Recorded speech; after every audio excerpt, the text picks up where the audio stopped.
দর্শক সবাইকে আমন্ত্রণ নিউজ 24 সকালের সংবাদ। আপনাদের সঙ্গে পুরো সংবাদ জুড়ে আছি আমি তামিমুর রহমান তন্ময়। এতক্ষণ দেখছিলেন সংবাদ শিরোনাম, এবার যাচ্ছি পুরো সংবাদে। 2 যুগ আগের দোকান কর্মচারী মনির আজ 1,500 কোটি টাকার মালিক। সোনা চোরাচালান আর রাজকের নথি জালিয়াতি করে গড়েছেন সম্পদের সাম্রাজ্য। গোল্ডেন মনিরের নামে প্রভাবশালীদের ছত্রছায়া হয়ে ওঠেন অপরাধ জগতের মাফিয়া। ফখরুল ইসলামের রিপোর্টে বিস্তারিত। বাড্ডায় প্রাসাদ সম এই বাড়ির মালিক মনির হোসেন ওরফে গোল্ডেন মনির। আলাদিনের রূপকথার চেরাককেও হার মানায় তার সম্পদের সাম্রাজ্য। এই বাড্ডায় একজন মনিরেরই আছে বড় বাজার, জায়গা দখল করে গড়া স্কুল, কয়েক বিঘার উপরে বিশাল মাঠ, আরও আছে গাড়ির গ্যারেজ, বাগান বাড়ি, নির্মাণাধীন বাড়ি, শতাধিক প্লট। ডিএটি প্রজেক্টে এর সব হাতিয়েছেন রাজুক কর্মকর্তার সাথে যোগ সাজসে নথি জালিয়াতি করে। বাজার হচ্ছে ওনার আমার নামে, বললাম না, প্রায় 100 কাছাকাছি প্লট হবে ডিএটিতে, এরকম হবে। আর এমনি তো অন্যান্য জায়গায় আছে, আরো বাইরে আছে না, ওনার জমজম টাওয়ারে আছে, আর অন্যান্য অনেক জায়গায় আছে। শুধু বাড্ডাতেই সীমাবদ্ধ নয়, পূর্বাচল, বাড়িধারায় 20 কাঠার প্লট, উত্তরা, নিকুঞ্জ, কেরানীগঞ্জে হাতিয়ে নিয়েছেন আরো বেশ কয়েকটি প্লট। উত্তরায় মালিকানা আছে জমজম শপিং সেন্টারের, হয়েছেন হাউজিং কোম্পানির মালিক। আইনশৃঙ্খলা বাহিনীর অনুসন্ধানে উঠে আসে তার 25টি অ্যাকাউন্টে 930 কোটি 22 লাখ টাকা লেনদেনের তথ্য। পাওয়া যায় নগদ 542 কোটি টাকা। সোনা চোরা কারবারি মনির ব্যাংক থেকেও নিয়েছেন 110 কোটি টাকার লোন। দুদক অনুসন্ধানে 610 কোটি টাকার সম্পদের ইতিমধ্যে খোঁজ পেয়েছে। 11 বছর আগে তার বিরুদ্ধে একটি মামলাও করেছিল দুর্নীতি বিরোধী প্রতিষ্ঠানটি। রাজুকের 200-র বেশি প্লট বাগিয়ে নেওয়ার অভিযোগে তদন্তে নেমেছে প্রতিষ্ঠানটি। অপরাধ করেছে, সেই অপরাধটা দুর্নীতি দমন কমিশনের তফসিলভুক্ত অপরাধ কিনা যাচাই বাছাই করে, যদি দুর্নীতি কমিশনের তফসিলভুক্ত অপরাধ হয়, দুর্নীতি কমিশন সে বিষয়ে ব্যবস্থা গ্রহণ করবে। 5 সদস্যের কমিটি গঠন করে দেওয়া হয়েছে। এই 5 সদস্যের কমিটি তাদের কর্মকাণ্ড অনুযায়ী যত দ্রুত সম্ভব শেষ করা সম্ভব সেই দ্রুততম সময়ের ভিতরে এই প্রতিবেদন দাখিল করবে। অনুসন্ধানে বেরিয়ে আসে সোনা চোরা কারবারি গোল্ডেন মনিরের গডফাদার কমিশনার সোনা শফির নাম। তার হাত ধরেই সোনা চোরাচালানে উত্থান ঘটে অপরাধ জগতের নতুন এই অধিপতির। যদিও এই সোনা শফিও এখন মালয়েশিয়ায় পলাতক। শোরুম দিয়ে করেছেন গাড়ির ব্যবসাও, বাইতুল মোকারমে আছে স্বর্ণের ব্যবসা, বিদেশেও পাচার করেছেন শত কোটি টাকা।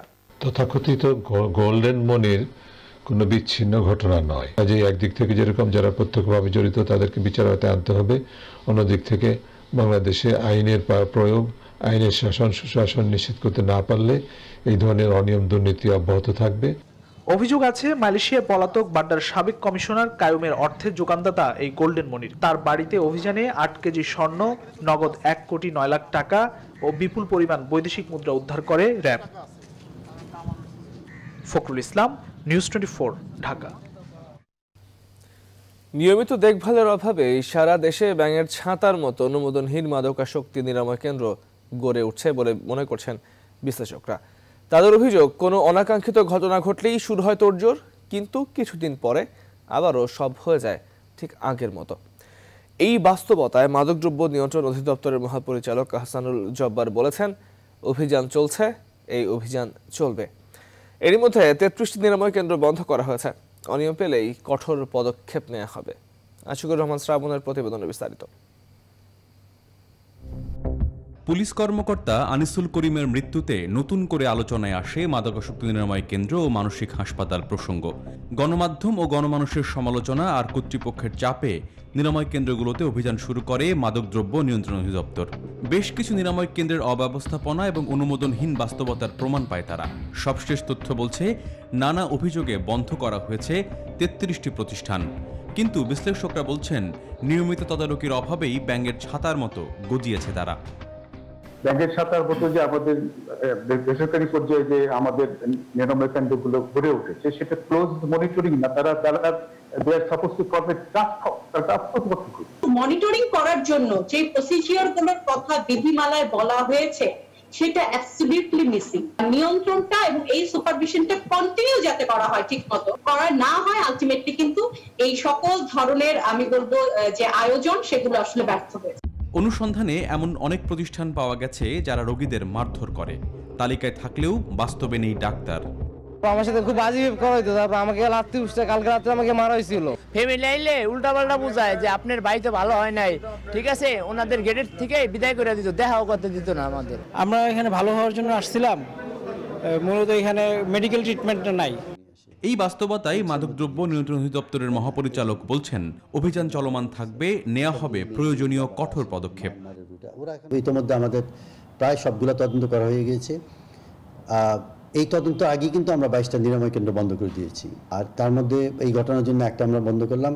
আর গত কয়েকদিন তদন্ত করে 7টা যাদের কোনো লাইসেন্সই ছিল না, এগুলো আমরা তালা মেরে দিয়েছি। যেভাবে থাকা দরকার আমাদের বিধি অনুযায়ী, নিম্নতি অনুযায়ী আমরা চেষ্টা করছি সেভাবে যাতে তারা তাদের কার্যক্রম চালায়।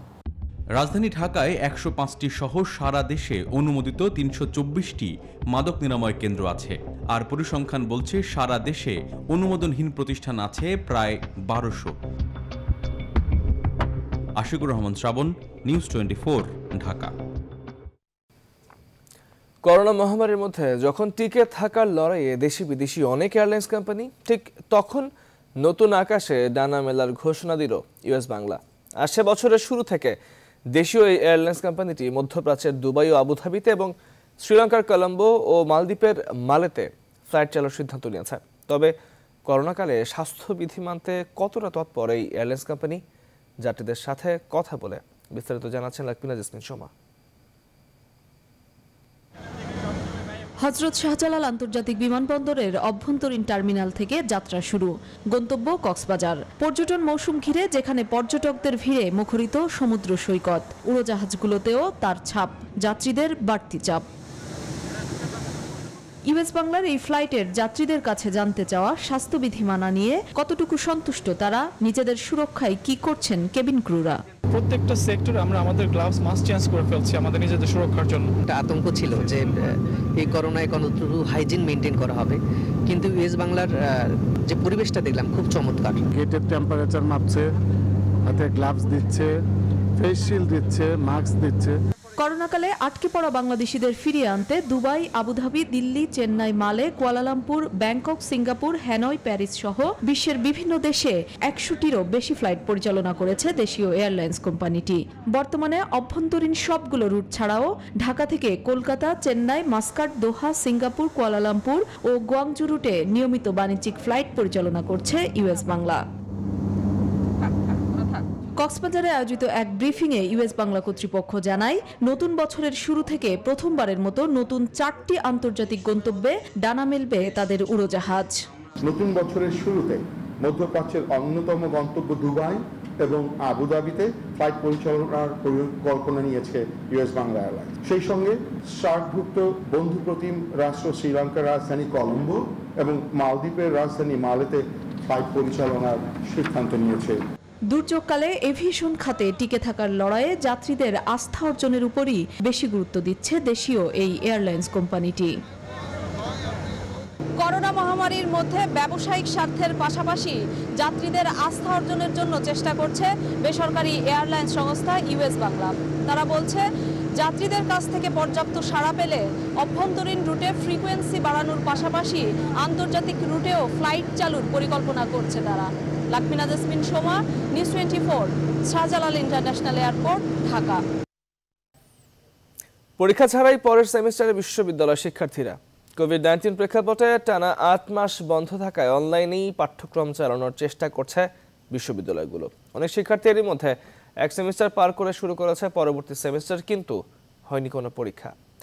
বিশ্ববিদ্যালয় প্রশাসন বলছে, পরিস্থিতি স্বাভাবিক হলেই পরীক্ষা হবে, কিন্তু সেশন জেটের সম্ভাবনা কমাতে অনলাইনে ক্লাস চালিয়ে নিচ্ছেন তারা। পরিস্থিতি বিবেচনায় নেওয়া হবে পরবর্তী সিদ্ধান্ত। সজল দাসের রিপোর্টে বিস্তারিত। তখন আমি গিয়ে 6 সেমিস্টারের নগদ পড়াটা ক্লাস করাটা দিয়ে পরীক্ষা দিব, নাকি হচ্ছে 5th সেমিস্টার যেটা শেষ হয়ে গেছিল আবার শুরু করে পরীক্ষা দিব। ঢাকা বিশ্ববিদ্যালয়ের এই শিক্ষার্থীর মতো অবস্থা দেশের উচ্চ শিক্ষায় অধ্যয়নরত লাখো শিক্ষার্থীর। অনলাইনের মাধ্যমে শেষ হয়েছে, কিন্তু ফাইনাল পরীক্ষা হয়নি।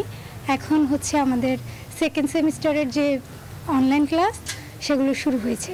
চরম বিপাকে জাতীয় বিশ্ববিদ্যালয়ের শিক্ষার্থীরা। নামমাত্র অনলাইন ক্লাস তৈরি করেছে সেশন জট। কোভিডের আগে 5টা বিষয় পরীক্ষা সম্পূর্ণ হয়েছিল, কোভিডের জন্য 4টা পরীক্ষা অফ হয়ে গেছিল। তো এমন নির্দিষ্ট কোনো সময় দেওয়া হয়নি যে 4টা পরীক্ষা কবে হবে। এটা নিয়ে আমরা আসলে খুবই মর্মাহত এবং খুবই মানসিকভাবে খুবই বিপর্যস্ত যে আসলে কি হবে। এই যখন শিক্ষার্থীদের অবস্থা, তখন কি বলছেন বিশ্ববিদ্যালয় কর্তৃপক্ষ?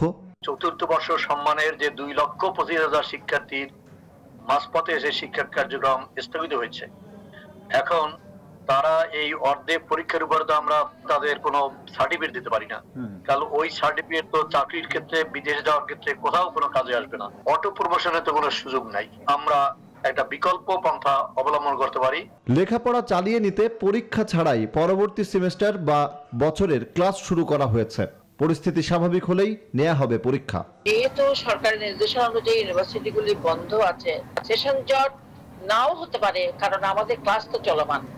আমরা এগুলো নিয়ে নেবো এবং যখন আমাদের পরিস্থিতিগুলি স্বাভাবিক হয়ে যাবে তখন আমরা একসঙ্গে এবছরের অগণিত পরীক্ষার সাথে যুক্ত হচ্ছে পরবর্তী বছরের পরীক্ষাও। এই পরীক্ষা পরবর্তী বছরে আদৌ কি নেওয়া সম্ভব হবে, এ নিয়ে প্রশ্ন থেকেই যাচ্ছে। সব মিলিয়ে যতই সময় গড়াচ্ছে, দেশের উচ্চশিক্ষায় সংকট আরও ঘনীভূত হচ্ছে। সজল দাস, নিউজ 24, ঢাকা। প্রতিটি নাগরিকের কাছে বিনামূল্যে কোভিড-19 টিকা পৌঁছে দেওয়া হবে, এমন সিদ্ধান্ত সরকারের। এই নিয়ে খসড়া নীতিমালা প্রস্তুত করে প্রধানমন্ত্রীর কাছে পাঠানো হয়েছে। করোনার টিকা পেতে সম্মুখ যোদ্ধা, 60 নাগরিক এবং রোগাক্রান্ত বয়স্করা অগ্রাধিকার পাবেন। আর বেসরকারিভাবে কেউ টিকা আনলে সেক্ষেত্রে মূল্য নির্ধারণ করে দিবে সরকার। যদিও বিশেষজ্ঞরা বলছেন, টিকার ব্যবস্থাপনার আগে এই মুহূর্ত থেকে সচেতনতামূলক প্রচারণার জোর না দিলে আক্রান্ত এমনকি মৃত্যুর সংখ্যাও নিয়ন্ত্রণের বাইরে চলে যাবে। তৌহিদ শান্তর প্রতিবেদন বিস্তারিত। রাজধানীর অন্যতম পুরনো এবং জনপ্রিয় বিপণী বিতান গাউসিয়া মার্কেট, এর উল্টো দিকেই নিউ মার্কেট, যেখানে গণ উপস্থিতি চোখে পড়ার মতো। সরকারি হিসেবেই ঠিক এই মুহূর্তে প্রতি 1 লাখ নগরবাসীর অন্তত 60 জন করোনায় আক্রান্ত। বিধি মোতাবেক রাজধানী দেশের সবচেয়ে বৃহৎ রেড জোন এলাকা, যেখানে স্বাস্থ্যবিধি মানার ইচ্ছেটুকু নগরবাসীর কাছে সবচেয়ে অবহেলিত। ওই কেউ রেজমা রোগ হয়, কেউ হাঁপানি হয়, এছাড়া আমি একটা মানুষ দেখি না আশেপাশে যে করোনায় মারা গেছে, ওই রোগী মারা যায়। মাস্ক 100% বাধ্যতামূলক করা উচিত এবং বাধ্যতামূলক পরা উচিত। এই অবস্থায় বিশেষজ্ঞরা বলছেন, সরকার বিশ্ব স্বাস্থ্য সংস্থার মাধ্যমে টিকা নাগরিকদের জন্য বিনামূল্যেই সরবরাহ করবে। বাংলাদেশ সরকার প্রতিটি নাগরিককে বিনামূল্যে টিকা দেওয়ার জন্য তারা নীতিমালা ঘোষণা করেছে। এর বাইরে বেসরকারি পর্যায়ে ফার্মাসিউটিক্যাল কোম্পানিগুলো যদি আনে, তারা তাদের মতো মূল্য নির্ধারণ করে, তারা হয়তো যারা যেসব নাগরিকরা পয়সা দিয়ে কিনবেন অগ্রাধিকার পাওয়ার জন্য তারা করতে, কিন্তু প্রতিটি নাগরিককে বিনামূল্যে দেওয়ার জন্য ইতিমধ্যে নীতিমালা ঘোষণা করা হয়েছে। যারা প্রান্তিক মানুষ তারা তো বটেই, যারা মধ্যবিত্ত সচ্ছল তারাও বিনামূল্যে পাবেন। তবে এটা অগ্রাধিকার নির্ধারণ করে ধাপে ধাপে হবে। তবে প্রতিষেধকের চেয়েও এখন জোর দেওয়া উচিত প্রতিরোধের উপরে।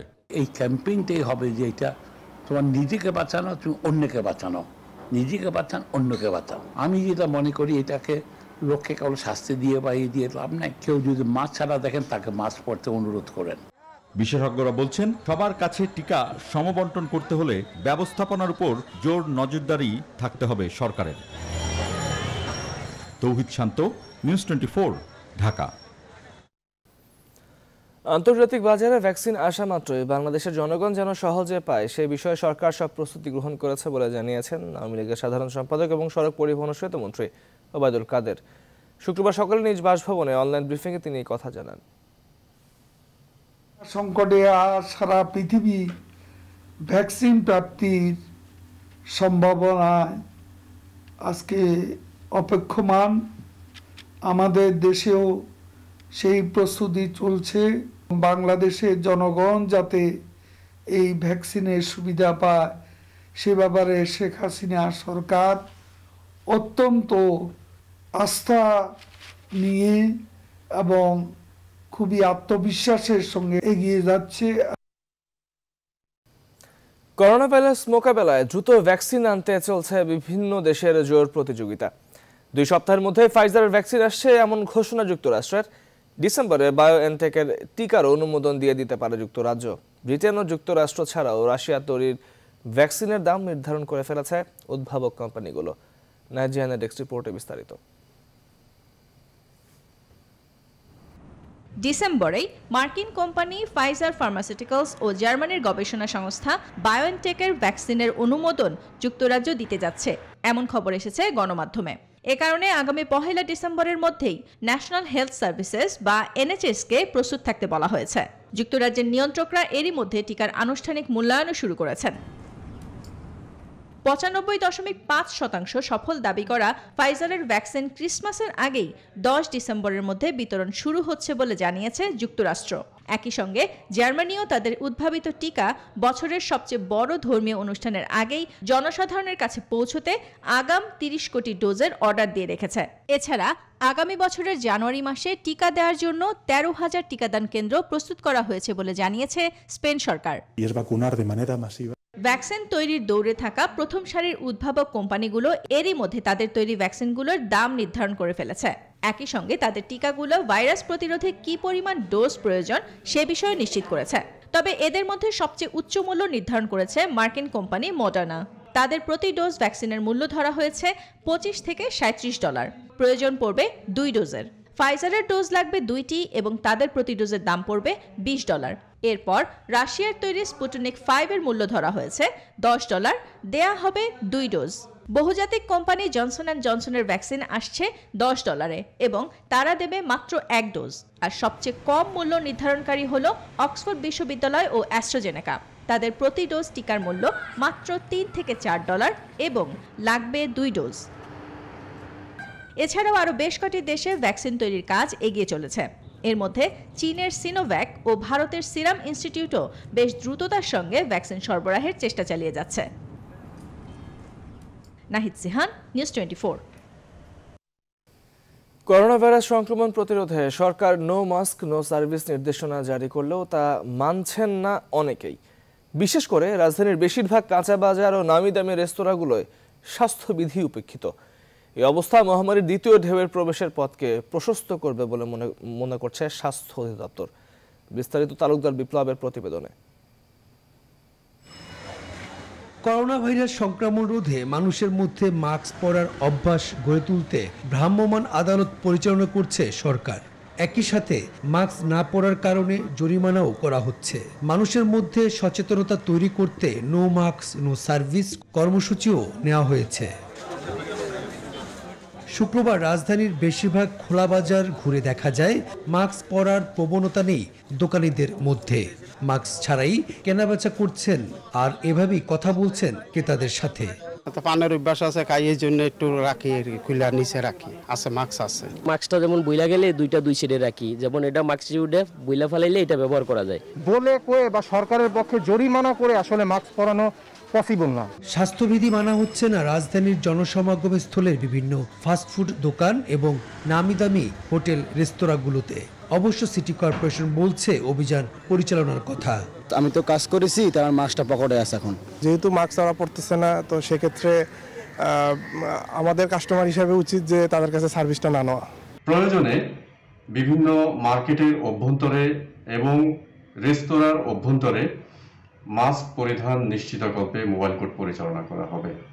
মাস্ক, হ্যান্ড গ্লাভস ব্যবহার ছাড়া করোনা ভাইরাস সংক্রমণ থেকে বাঁচার বিকল্প নেই বলে মনে করে স্বাস্থ্য অধিদপ্তর। তাদের অনীহার কারণে ইনফেকশন আরো ছড়াতে পারে। আমরা যে সেকেন্ড ওয়েভের সম্ভাবনার কথা বলছি, সেই সম্ভাবনাকে আরো আগে দিতে পারে। যতক্ষণ পর্যন্ত ভ্যাকসিনেশন আমরা দিতে না পারবো, ভ্যাকসিন দিতে না পারবো, ততক্ষণ পর্যন্ত মাস্কই তো এখন আমাদের সবচেয়ে বড় প্রোটেকশন। মহামারী করোনার দ্বিতীয় ঢেউ রোধে অধিক সচেতনতার বিকল্প নেই বলে মনে করেন স্বাস্থ্য বিশেষজ্ঞরা। তালুকদার বিপ্লব, নিউজ 24, ঢাকা।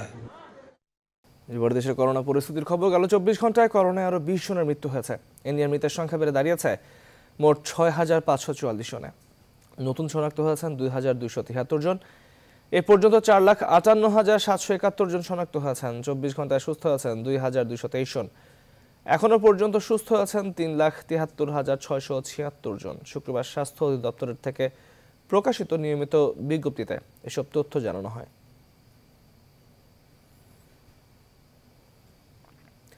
করোনা ভাইরাসের দ্বিতীয় ঢেউয়ে নাকাল বিশ্ববাসী। যদিও 1 মাসের মধ্যেই বেশ কয়েকটি ভ্যাকসিন আসতে যাচ্ছে বলে প্রত্যাশা করা হচ্ছে, তবে এর মাঝে গেল ২৪ ঘন্টায় নতুন করে আক্রান্ত হয়েছে ৬,০৫,০০০-এর বেশি মানুষ, আর প্রাণহানি হয়েছে ১০,৭৪৪ জনের। সারা বিশ্বে এই নিয়ে মোট প্রাণহানি ছাড়িয়েছে ১৪,৪৮,০০০ এবং মোট সংক্রমিত হয়েছে ৬,১৯,০০,০০০-এর বেশি মানুষ। এর মধ্যে সর্বোচ্চ আক্রান্তের দেশ যুক্তরাষ্ট্রে। একদিনে আক্রান্ত ১,৬৪,০০০ আর মৃত্যু ১৩৯৮। ভাইরাসের প্রবল সংক্রমণের কারণে দেশটিতে ব্যাপক জনপ্রিয় ব্ল্যাক ফ্রাইডে শপিং ছিল অনেকটাই ফিকে। এবার বেশিরভাগ মানুষই অনলাইনে শপিং সেরেছেন। বছরের এই বিশেষ দিনে অর্ধেকেরও কম দামে বিভিন্ন জিনিসপত্র বিক্রি হয় যুক্তরাষ্ট্রে। এদিকে গেল ১ মাস ধরেই ভারত ও ব্রাজিলের সংক্রমণ কিছুটা স্থিতিশীল অবস্থায় এলেও ইউরোপে ক্রমেই বেড়ে চলেছে করোনা শনাক্তের সংখ্যা। ফ্রান্স, যুক্তরাষ্ট্র, ইতালির পর এবার জার্মানি সংক্রমণের ধারা ঊর্ধ্বমুখী হয়েছে দেশটিতে।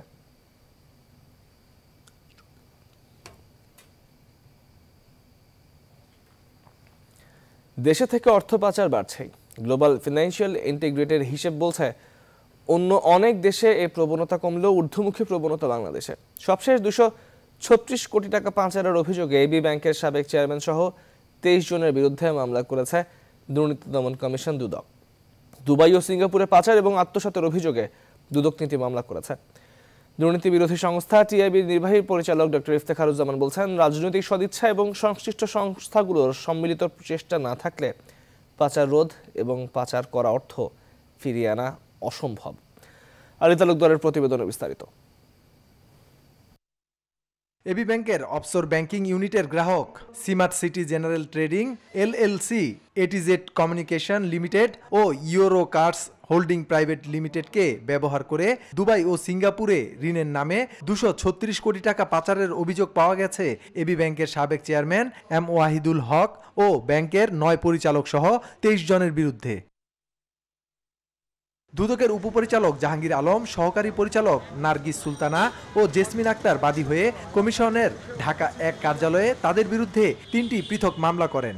একটি মামলায় ১৬০ কোটি ৮০ লাখ টাকা, দ্বিতীয় মামলায় ৬০ কোটি ৪০ লাখ টাকা এবং তৃতীয় মামলায় ১৪ কোটি ৮৮ লাখ টাকা পাচার ও আত্মসাতের অভিযোগ আনা হয়।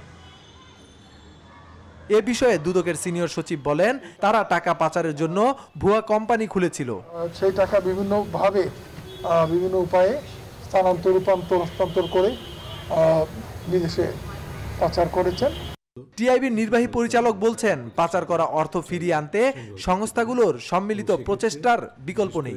দুর্নীতি দমন কমিশন, আইন প্রয়োগকারী সংস্থা, ফাইন্যান্সিয়াল ইন্টেলিজেন্স ইউনিট, বাংলাদেশ ব্যাংকের, জাতীয় রাজস্ব বোর্ড এবং যদি অ্যাটর্নি জেনারেল অফিস, এই প্রতিষ্ঠানগুলো যদি সংঘবদ্ধভাবে যৌথভাবে কাজ করে, তাহলে যারা অর্থ পাচার করছেন তাদেরকেও ফিরিয়ে আনা এবং জবাবদিহিতা, যারা পাচার করছে পাচারের সাথে সংশ্লিষ্ট তাদেরকে জবাবদিহিতা নিশ্চিত করা অবশ্যই সম্ভব। গ্লোবাল ফিনান্সিয়াল ইন্টিগ্রিটি হিসেব বলছে, বাংলাদেশ থেকে প্রতি বছর অর্থ পাচার বাড়ছেই। আলী তালুকদার, নিউজ 24, ঢাকা।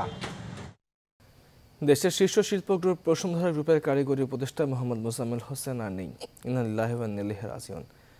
গতকাল বাদেশা বসুন্ধরা আবাসিক এলাকার ডি ব্লক আল মার্কাজ মসজিদে তার নামাজে জানাজা অনুষ্ঠিত হয়। মোহাম্মদ মোজাম্মেল হোসেনের মৃত্যুতে গভীর শোকার্ত বসুন্ধরা গ্রুপ। গভীর শোক প্রকাশ করেছেন বসুন্ধরা গ্রুপের চেয়ারম্যান আহমেদ আকবর সোবহান। তিনি তার রুহের মাগফিরাত কামনা করেছেন এবং শোকস্তপ্ত পরিবারের প্রতি সমবেদনা জানিয়েছেন। বলেছেন, বসুন্ধরা পরিবারের ৩ যুগের প্রিয় মুখ মোহাম্মদ মোজাম্মেল হোসেনের কর্মময় জীবন সবার কাছে অনুপ্রেরণা হয়ে থাকবে।